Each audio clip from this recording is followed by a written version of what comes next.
Bonjour, bonsoir, en fonction de l'endroit où tu te trouves en ce moment. Alors, pour ne pas perdre de ton temps, je vais me lancer dans le vif du sujet. Et j'ai envie ici, à titre d'introduction, de te parler de la transformation digitale des entreprises et néanmoins pourquoi elle est nécessaire, pour ne pas dire obligatoire, euh, et essayer de te démontrer pourquoi elle sera appliquée à toutes les entreprises de toutes sortes, à toutes les organisations de toutes sortes, dans un futur très proche, si ce n'est déjà pas le cas. Alors on va parler de la transformation digitale des entreprises. En réalité, il faut comprendre qu'il y a une nécessité pour toutes les entreprises, toutes les organisations en tout genre, de subir une transformation digitale. Probablement à cause des manières de plus en plus créatives à travers lesquelles les organisations connectent avec leurs clients. Ceci à cause des nouvelles générations IP qui opèrent à travers leur téléphone, par exemple. À cause de l'étendue physique et globale d'un marché qui est désormais à portée de main euh, à travers les outils informatiques, quels qu'ils soient. À cause des nouvelles technologies qui facilitent et redéfinissent de nouveaux procédés commerciaux. Donc ici, en fait, ce que j'essaye de dire, c'est qu'il y a des forces extérieures poussant l'entreprise à changer. Et ici, on parle notamment de la technologie et de tous les outils informatiques disponibles pour les entreprises afin d'effectuer ces changements. En règle générale, quand on parle d'une transformation digitale des entreprises, il y a toujours un état présent. Alors, nous sommes ici dans l'état as is, en anglais, un peu comme pour dire l'état actuel. Comment les choses sont actuellement. Donc, on a une organisation, bien entendu, et on a les procédés commerciaux de cette organisation. Donc, prenons l'exemple ici d'une boutique qui vend des vêtements. Une boutique qui est située en plein Paris. Okay. Donc, cette boutique est enregistrée sous une compagnie qui s'appelle Compagnie X. Et donc, Compagnie X a une boutique qui vend des vêtements au sein de Paris. Et dans cette boutique X qui vend des vêtements au sein de Paris, les procédés commerciaux sont très orientés service clientèle, bien entendu. Chaque fois qu'on va dans cette boutique, on a des endroits où l'on peut s'asseoir et se faire servir du champagne pendant qu'un ami, un conjoint, une conjointe est en train de choisir ses vêtements. Il y a des vêtements de très bonne qualité, donc on expose là les tissus que l'on utilise pour fabriquer ces vêtements. Il y a des vendeurs qui sont à la disponibilité des clients par rapport à toutes les questions qu'ils peuvent avoir.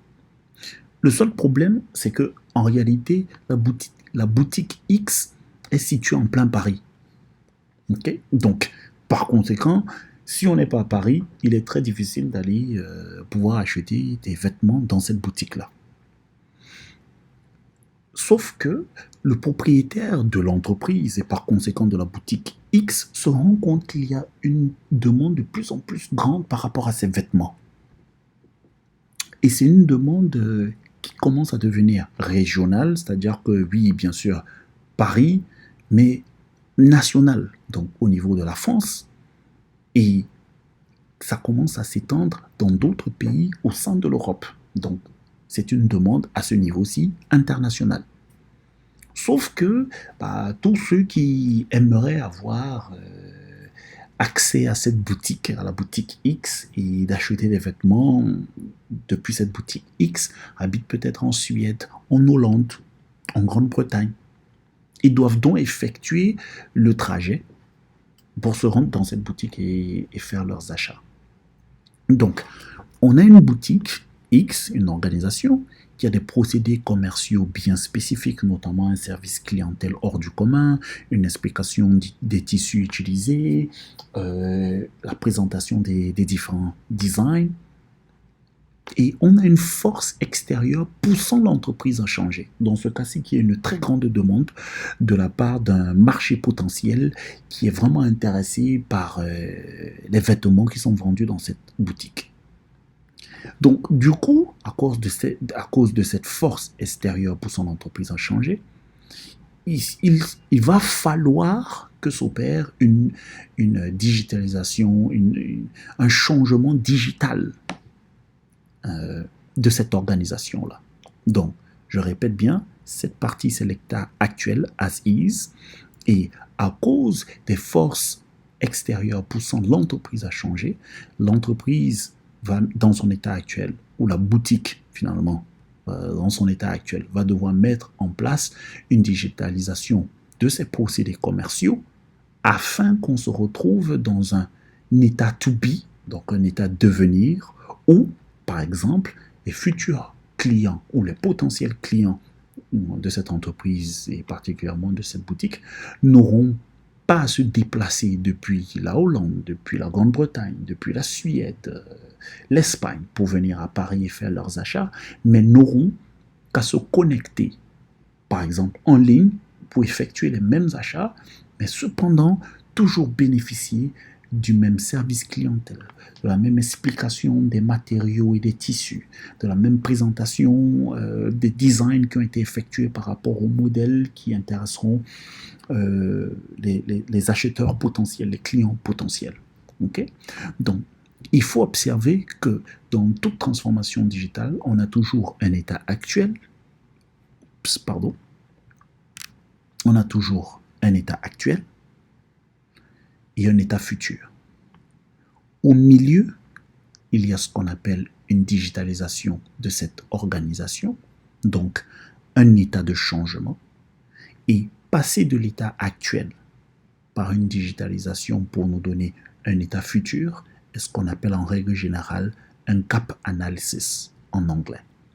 Alors, votre travail en tant que chef de produit informatique est de comprendre l'état actuel, de mettre en place les différents procédés nécessaires après une étude analytique de ce qui est nécessaire pour que cette organisation se digitalise afin que l'on puisse avoir un résultat dans le futur qui correspond aux attentes du départ. As is, to be, gap analysis. Voilà d'ailleurs pourquoi en Angleterre, le chef de produit informatique est un business analyst. Plutôt que, s'il faut faire une traduction directe, a product manager. Dans tous les cas, ces deux postes effectuent toujours des gap analysis. Ok? Donc, tout au long de cette formation, je vais donc vous montrer très clairement quelles sont les différentes étapes, les différentes méthodologies nécessaires, méthodes de travail, afin que vous puissiez comprendre l'état actuel d'une entreprise, mettre en place différents procédés et étapes nécessaires dans le cadre de votre analyse pour créer une digitalisation de cette organisation totalement adéquate, avec, de manière incrémentale, des résultats qui produiront l'état futur de cette organisation qui est attendu par votre client. Ok? Merci beaucoup. On a quelques slides, donc on reste encore ici en hauteur, bien entendu, mais on commence à avoir une overview assez légère de ce qui va nous attendre par la suite au cours de cette formation. D'accord? Donc, un peu de patience. Merci.